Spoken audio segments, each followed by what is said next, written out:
Zeke said that a long time ago, when there was nothing but matter, something had been born and gone an infinite number of times, but something had survived, and its name was life. The reason life survived was because it had the ability to multiply itself. For the sake of reproduction, life kept changing form, adapting to different environments. That's how humans came to be. Life found its purpose in reproduction.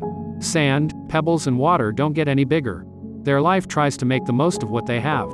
Death and the extermination of species contradicts the idea of multiplication, and that is why death scares people so much. Then Zeke talked about the girl who runs the Titans. She, too, was trying to escape from suffering, so she escaped to a world where death doesn't exist and it's a fantasy world. Armin asked what she wanted them to do. Zeke had spent a lot of time here and had also spent endless time trying to understand her. Even with such power, she couldn't disobey King Fritz. For 2,000 years she was locked up here and still obeyed the king. She clearly had an unfulfilled wish, and unlike Zeke, Eren could figure it out, so she followed him. Armin inquired about getting out of here and into the outside world. Zeke didn't know how to do that and implied that he had already given up hope. Armin didn't like Zeke's philosophy, so he wasn't going to give up. Zeke asked Armin why he would do this, to continue the lineage? Armin was confused and didn't know what to say. Zeke asked Armin if the idea of reproduction was so important to him. What is happening now is a horrible picture of living in the power of fear. It is the horror brought by life.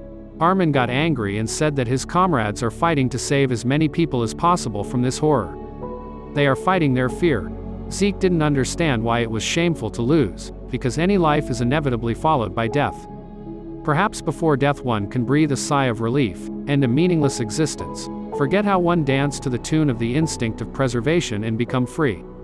Armin recalled how he and his friends used to race against each other at dusk.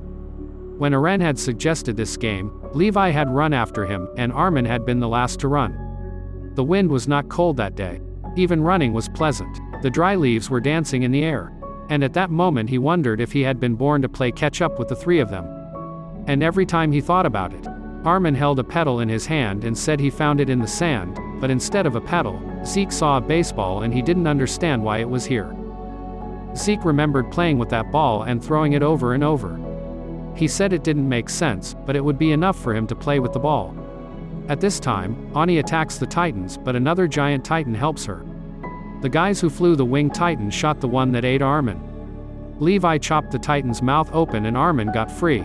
When Titan wanted to grab Armin again, he destroyed him. Suddenly Zeke resurrected the dead giants and they sighed with Armin. No one understood what happened and Armin explained that it was Zeke's doing. The Eldians are connected to each other through pathways. That girl who controls the Titans had something she wanted to convey to them. Back in the other world, Zeke turned to his master and said he still thought Autonasia's plan was a mistake, but it was fun to play ball with him and he was glad he was born. Zeke and Armin talked them into helping them stop the earth shaking. Zeke admired the beauty of the earth and regretted not noticing it before. He considered himself unworthy of this earthly beauty because he had killed many. Suddenly, Levi blows Zeke's head off, thus stopping the shaking of the earth, but Eren keeps walking. Jean runs towards Eren's neck and detonates the explosives and the head separates, but nothing good happens because a worm emerges from the skeleton and tries to rejoin the head, but Rainer stops it. Armin turns into a colossal titan and blows up Eren's entire body. After the explosion, people try to see in the distance what happened and assume that Eren is dead. Mikasa remembers his past. Connie asked his comrades if they had done everything right. After all, supposedly the shaking of the earth has been stopped. Suddenly, Connie notices a worm below and he resents that they failed to destroy it. Meanwhile, Eren himself transforms into a colossal titan and heads towards the worm. If the worm and Eren come into contact again, the earth will shake again, so the worm must be killed somehow, but after a short discussion, the guys realize that they probably won't be able to do it, because it had survived a powerful explosion, so they should try to kill Eren. As long as he's alive, this nightmare won't stop. The worm began to release the vapor that humans inhale. It was not ordinary vapor, but vapor that turns people into titans. The commander suggested that the Eldians unite and stop the Eren. That's when Ani met Father. So the humans turned into titans and headed towards the worm. Rainer tried to stop them and a fight ensued. Mikasa couldn't pull herself together and wanted to go home very badly. She remembers home and her and Eren's everyday life. That day she fell asleep on a bench from exhaustion while Eren chopped wood. Mikasa felt she couldn't be here. Eren says that they have no other choice, since they decided at some point to leave everything behind and run away. He tells them that the war ended 2 months ago and soon the island of Parody will be invaded and their inhabitants will die. He was glad that they would spend another 4 years together away from the eyes of others. It was just the way Mikasa wanted it. Eren had made a promise to Mikasa that after his death she should remove and throw away the scarf. He assured her that she would live for a long time and asked her not to think about him and to live freely.